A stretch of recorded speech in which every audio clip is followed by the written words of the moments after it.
Charlton and Flynn in the back. We're just leaving Jersey now and we're heading to Château de Razac. I'm going for a month and Charlton's coming for just short of 3 weeks. My dad's in the car behind and we're about to do some work.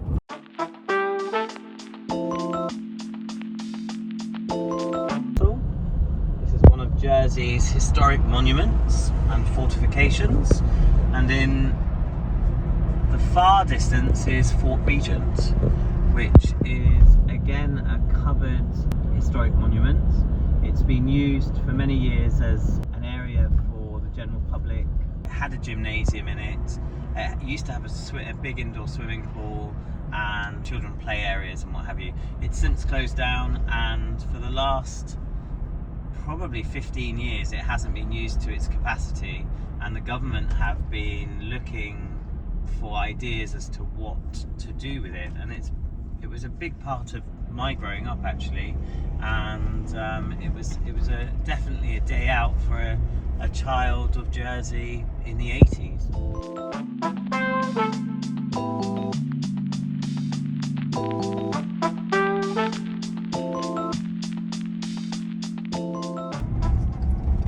So over here, this is kind of the new area, and then we head over there to the old area of the old St Helier, and we're actually heading over towards the port now. This is all reclaimed land, probably done 20 odd years ago now. We're using DFDS because they're our new ferry provider for Jersey, and there's been mixed views about them. Their vessel is a little old and dated, but providing it gets us to St Malo, we're all good.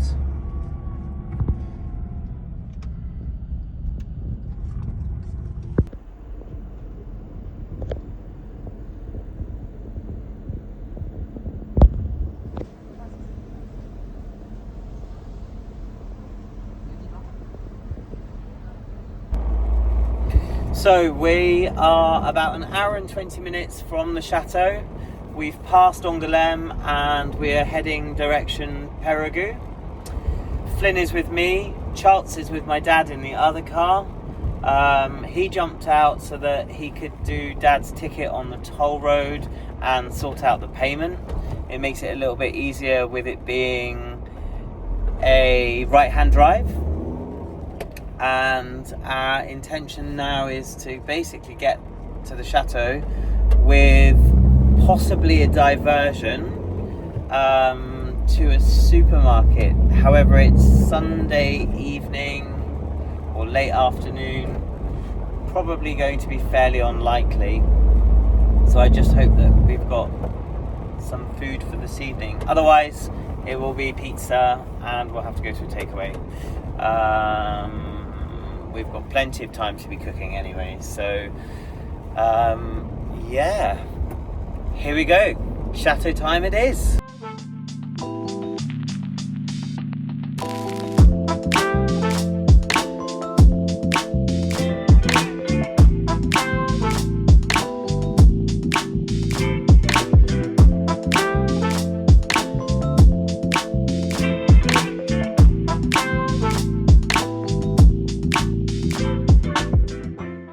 Good morning from Château de Razac.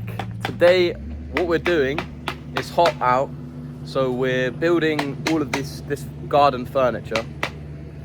So as you can see, we've already built that last night, and there's 2 sunbeds here we've built.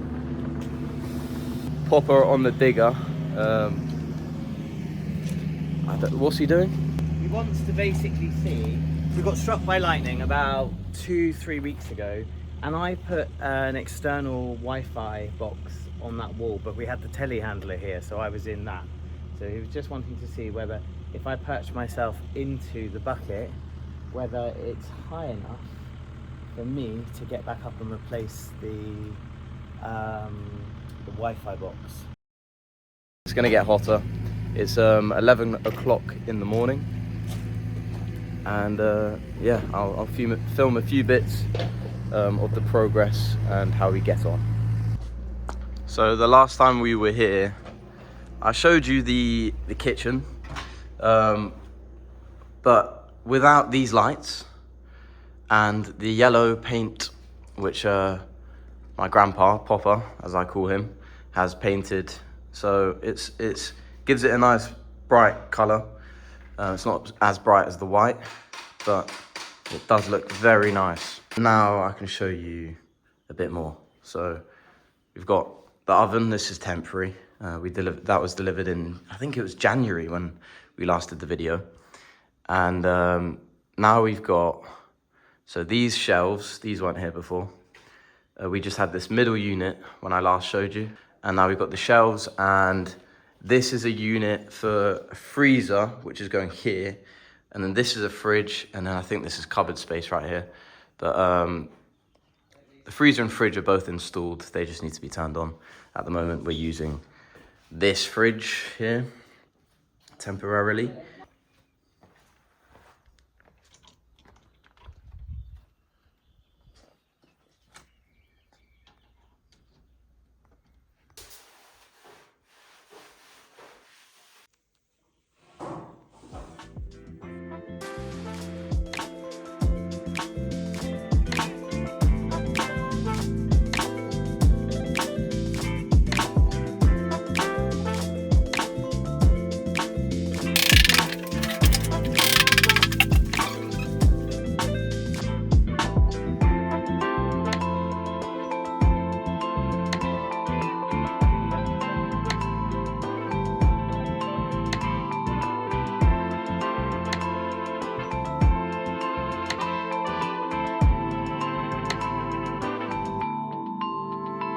Yeah.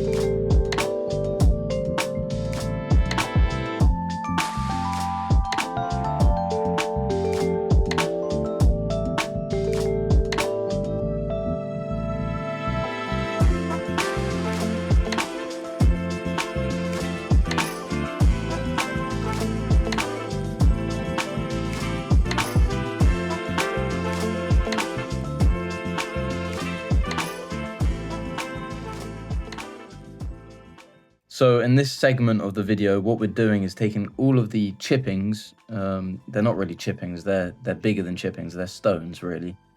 We're piling them up around the back of the farmyard and getting rid of them, basically. So we're uncovering and discovering what's below them.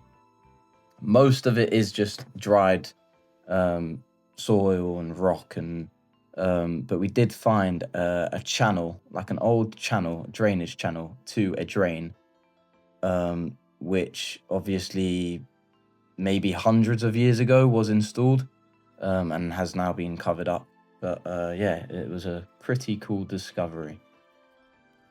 So at the moment, we're just taking all of these stones that you've seen us using the digger to basically draw them up and put them in the back of the tipper. At the moment, I'm taking the tipper around to the back of the farmyard where you saw us piling up the stones so people couldn't access the farmyard area and they had to go past the camera. So I'm just tipping more stones in that area.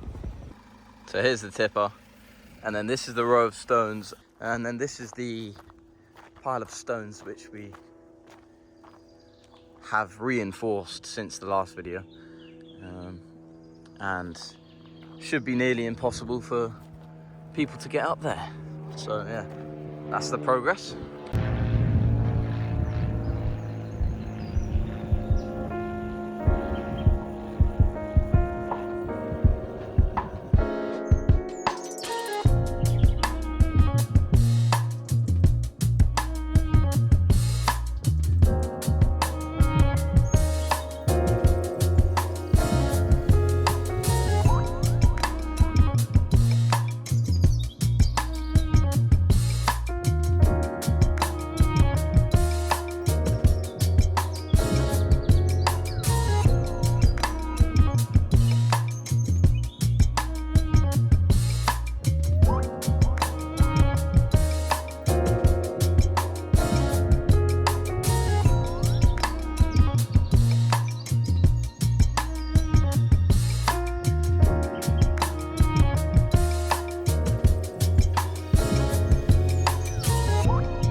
So because we've put Cat 5 and Cat 6 cable all the way through the manor, which allows us to then have access points which we can plug in laptops, or we can put Wi-Fi extender in, so that the cable will take the signal to where we will then put an extender in to then boost the signal. So what we found is where the signal comes in, the actual Wi-Fi comes in the living room, even with an extender, it doesn't get to the kitchen, and the signal just gets worse because of all the stone.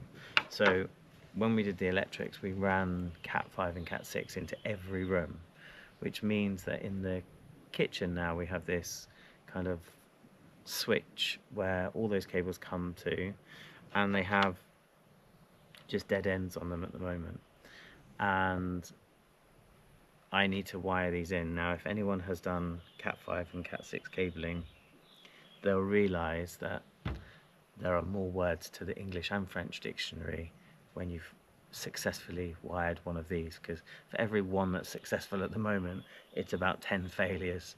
There are very, very fine, there's 8 very fine, very, very fine wires.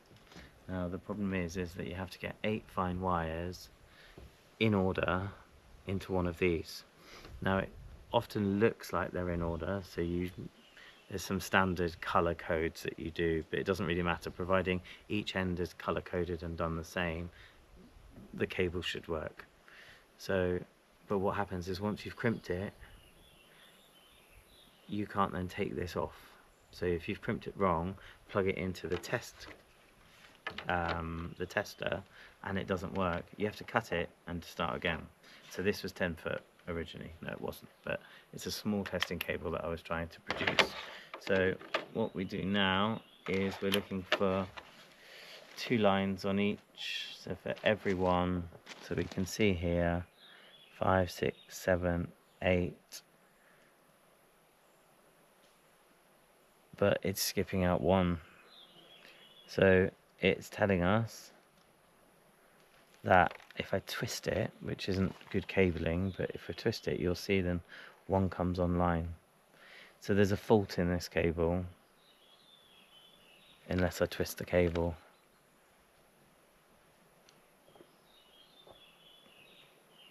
And there we go, there's a fault on 6 as well. So basically I've got to start again,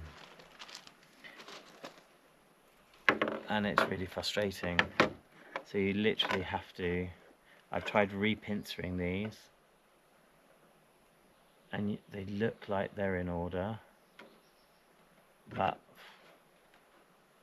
and then you have to, so that gets thrown away. Whoever's produced these is making a shit ton of money, because that's it done.